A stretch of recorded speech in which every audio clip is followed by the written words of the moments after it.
Welcome back to super learning. आज हम मज़ीद दो टूल्स पढ़ेंगे। पिछली वीडियो में हमने पढ़ा था कि हम स्पॉट हीलिंग ब्रश को कैसे और पैच टूल को कैसे यूज़ में ला सकते हैं। आज हम कंटेंट अवेयर मूव टूल और रेड आई की बात करने वाले हैं। दो बेसिक से टूल हैं। कंटेंट अवेयर हमने पहले भी पढ़ा है। अगर मैं यहाँ पर इस फुटबॉल की सिलेक्शन बनाता हूँ, किसी भी टूल से आप सिलेक्शन बना सकते हैं। मैंने यहाँ पर इस फुटबॉल को सिलेक्ट कर लिया है और एडजस्ट करने के बाद जैसे आप शिफ्ट F5 प्रेस करेंगे तो आपके पास फिल का ऑप्शन आएगा, या फिर आप एडिट में जाने के बाद यहाँ से फिल पर क्लिक करें और मेक श्योर कि यहाँ पर कंटेंट अवेयर हो। ओके करेंगे तो ये उस एरिया को फिल कर देगा। यहाँ पर एक और बात का ख्याल रहे कि आपने यहाँ टॉप की जो प्रॉपर्टीज़ हैं इनको भी समझना है।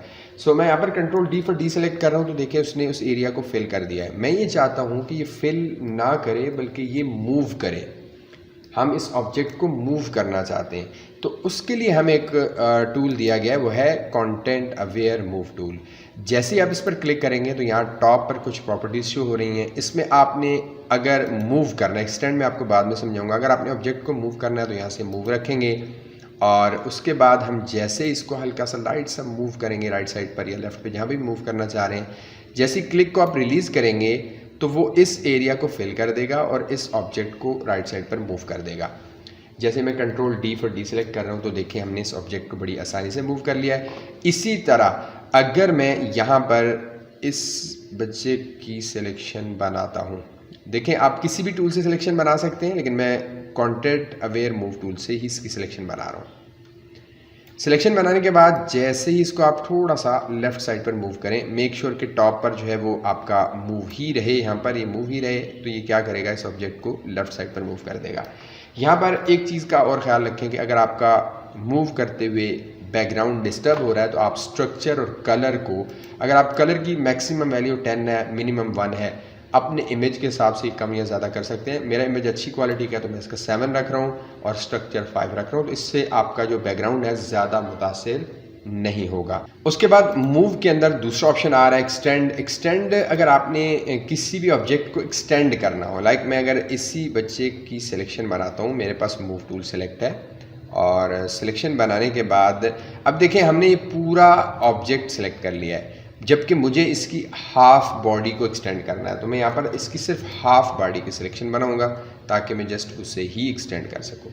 तो मैंने इसकी ये सिलेक्शन बनाने के बाद यहाँ पर एक्सटेंड सेलेक्ट किया है और लाइट्स आप इसको देखें ऊपर की जानिब, यहाँ पर आप देखें बॉटम पे इसका आपको असर नज़र आएगा। इसकी थोड़ी सी हाइट मैंने बढ़ा दी है और जैसे मैंने कंट्रोल डी किया तो इसने इस इमेज को, इसकी हाइट को थोड़ा सा एक्सटेंड कर दिया है। आप किसी भी ऑब्जेक्ट को एक्सटेंड कर सकते हैं। ख्याल रहे कि आप टॉप बॉटम लेफ्ट राइट हर जगह से एक्सटेंड कर सकते हैं, बट स्ट्रेट रखें ताकि आपका इमेज फेक नज़र ना आए। सो उसके बाद हमारे पास आ रहा है sample all layers, transform on drop, ये हम नेक्स्ट इमेज पर समझेंगे। यहाँ पर अगर आप देखें तो मेरे पास ये एक पेन शो हो रहा है। अगर मैं सैम्पल ऑल लेयर्स हमारा अनचेक है और डिसेबल भी है, जैसे मैं एक न्यू लेयर लूँगा तो वो इनेबल हो जाएगा, ठीक है। अगर आप इसको चेक करते हैं तो वो तमाम लेयर्स पर काम करेगा, इस लेयर पर भी काम करेगा और इस लेयर पर भी काम करेगा। मैं एग्जांपल देता हूँ, मैं इस पेन की सिलेक्शन बनाता हूँ और सिलेक्शन बनाने के बाद आपका यहाँ पर ये सिलेक्शन बन गई। जैसे आप इसे मूव करके आप इसको छोड़ेंगे तो ये इस पेन को यहाँ पर मूव कर देगा। अब देखिए कंट्रोल डी से डी सेलेक्ट कर रहा हूँ, ये पेन यहाँ पर भी मौजूद है और यहाँ पर भी इसने मूव कर दिया। उसका रीज़न क्या है कि यहाँ पर सैम्पल ऑल लेयर्स चेक था। अगर ये सैम्पल ऑल लेयर्स चेक ना हो, मैं अंडू कर रहा हूँ अगेन, अगर ये अनचेक रखेंगे और अब आप सिलेक्शन बनाएंगे तो सिलेक्शन हो गई है और जैसे ही मैं इसको मूव करूँगा, देखिए मेरे पास कौन सी लेयर सेलेक्ट है, लेयर 1, और जैसे ही मैं इसको मूव कर रहा हूँ तो ये आपको एरर दे रहा है, ठीक है, क्योंकि कह रहा है कि ये एरिया खाली है, एम्प्टी है, तो इस पर हम ये काम नहीं कर सकते। तो ये ऑप्शन, अगर आपने सारी लेयर्स के ऊपर ये चीज़ें इफेक्ट अप्लाई करने होते हैं तो आपको ये सैम्पल लेयर्स का ऑप्शन चेक रखना पड़ता है। इसके अलावा अगर मैं इसको डिलीट कर दूं और आखिरी ऑप्शन आ रहा है हमारे पास ट्रांसफॉर्म ऑन ड्रॉप, अगर मैं इसको मूव करता हूं, यहाँ पर चेक करें तो आप मूव करने के साथ आपने देखा है कि यहाँ पर कोई ट्रांसफॉर्म का ऑप्शन नहीं आएगा क्योंकि ये हमारे पास यहाँ पर अनचेक है। देखिए कोई ट्रांसफॉर्म का ऑप्शन नहीं आया। अंडू करके मैं अगर इसको चेक करूं, चेक करने के बाद मूव करूं, जैसे ही मैंने मूव को छोड़ा तो देखिए इसने ट्रांसफॉर्म का ऑप्शन दिया है।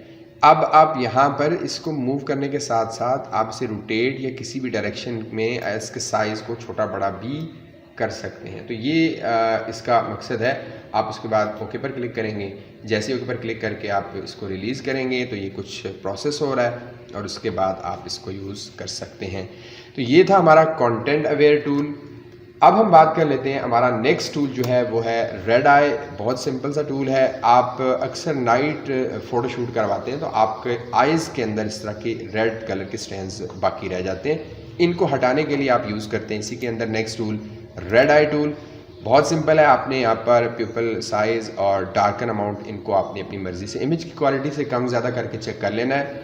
अगर ये आप बहुत ज़्यादा रखेंगे, याद रहे ये भी, और प्यूपल साइज़ भी आप बहुत ज़्यादा रखेंगे तो ये आपको देखेंगे बहुत डार्क सा आपको यहाँ पर रिज़ल्ट देगा। तो आप कोशिश करें कि इसको अमाउंट को अपने इमेज के हिसाब से एडजस्ट कर लें। मैं यहाँ पर इसको यहाँ पर कर लेता हूँ। अब मैं अगर इस आई पर सिलेक्शन बनाता हूँ इस टूल से तो देखें वो जो रेड स्ट्रेंड्स वो हट गए हैं। इस आई पर भी क्लिक करके ट्रैक करें।